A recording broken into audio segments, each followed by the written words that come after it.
I got so much. Are you ready, kids? Aye, aye, Captain! I can't hear you. Aye, aye, Captain! Oh! Fucking design on right now.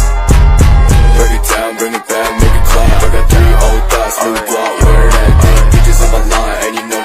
Warahmatullahi wabarakatuh. Perkenalkan, nama saya Salsabila Solang dengan NIM 161423002 kelas D jurusan Pendidikan Guru Pendidikan Anak Usia Dini semester 1. Tujuan pembuatan video ini untuk memenuhi tugas dengan mata kuliah Bahasa Indonesia dosen pengampu Ibu Vidyawati Mono Arfa SPD MPD. Pada kali ini saya akan menjelaskan tentang materi fungsi bahasa Indonesia, manfaat mempelajari bahasa Indonesia, ragam bahasa ilmiah lisan, dan ragam bahasa ilmiah tulisan. Bahasa Indonesia memiliki beberapa tujuan antara lain. Yang pertama yaitu komunikasi. Bahasa Indonesia berfungsi sebagai alat komunikasi antar warga negara Indonesia dengan menggunakan bahasa Indonesia. Orang-orang dapat berkomunikasi dengan mudah dan efektif.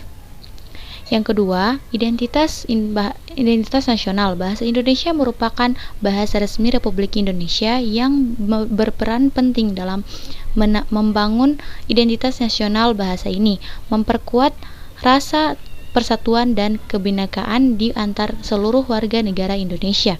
Yang ketiga, pendidikan bahasa Indonesia digunakan sebagai medium pembelajaran di sekolah-sekolah di seluruh Indonesia. Fungsi bahasa Indonesia dalam pendidikan adalah untuk memfasilitasi transfer pengetahuan dan pengembangan kemampuan berpikir serta berkomunikasi yang baik.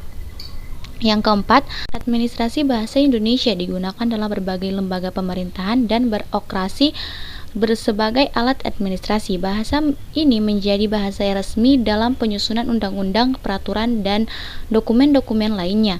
5. Media dan budaya. Bahasa Indonesia digunakan dalam media massa seperti koran, majalah, buku, dan televisi sebagai alat komunikasi penyebaran informasi. Selain itu, bahasa Indonesia juga digunakan dalam kesenian dan sastra sebagai sarana ekspresi budaya dan identitas bangsa. Belajar bahasa Indonesia antara lain sebagai berikut. Yang pertama, menumbuhkan rasa cinta tanah air. Dengan belajar bahasa Indonesia secara tidak langsung, kita telah menghargai sejarah dan perjuangan para pahlawan dan meningkatkan cinta kita terhadap tanah air.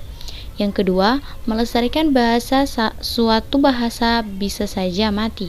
Bahasa dianggap mati ketika sudah tidak ada lagi yang menentukan dan tidak ada lagi yang mempelajari. Dengan mempelajari bahasa Indonesia secara tidak langsung, kita sedang berupaya untuk melestarikan bahasa Indonesia. Yang ketiga, mempermudah komunikasi. Dengan belajar bahasa Indonesia, kita dapat berkomunikasi dengan orang-orang yang berasal dari daerah yang berbeda. Yang keempat, menambah wawasan dan pengetahuan. Manfaat belajar bahasa Indonesia juga dapat menambah wawasan pengetahuan. 5. Mengasah kemampuan nalar dan logika. Manfaat belajar bahasa Indonesia salah satunya adalah mampu mengasah kemampuan nalar atau logika. Yang keenam, merangsang munculnya ide-ide baru dalam bahasa Indonesia. Kita juga akan belajar untuk membuat beragam karya sastra seperti pantun, puisi, dan yang lainnya. Tentu saja untuk membuatnya membutuhkan ide-ide yang cemerlang agar bisa menghasilkan karya sastra yang indah dan dibaca untuk semuanya. 7. Membentuk kepribadian. Manfaat belajar bahasa Indonesia ternyata juga dapat membantu kita untuk membentuk kepribadian yang baik. Yang kedelapan, mengurangi rasa gugup. Salah satu kompetensi dasar yang dipelajari dalam mata pelajaran bahasa Indonesia adalah keterampilan berbicara. Manfaat mempelajari bahasa Indonesia dalam pendidikan anak usia dini antara lain: yang pertama, komunikasi. Bahasa Indonesia adalah bahasa resmi di Indonesia. Mempelajari bahasa ini akan membantu anak dalam berkomunikasi dengan orang lain. Dalam masyarakat Indonesia, mereka akan dapat mengungkapkan pikiran, perasaan, dan kebutuhan mereka dengan lebih baik melalui bahasa Indonesia. Yang kedua, literasi. Pemahaman bahasa Indonesia pada usia dini merupakan dasar penting untuk kemampuan literasi anak. Dengan mempelajari bahasa Indonesia, mereka akan memperoleh keterampilan membaca, menulis, serta memahami teks-teks bahasa Indonesia. Ragam bahasa ilmiah lisan. Dalam bentuk lisan, ragam bahasa ilmiah digunakan dalam situasi seperti presentasi, seminar, diskusi ilmiah, atau wawancara.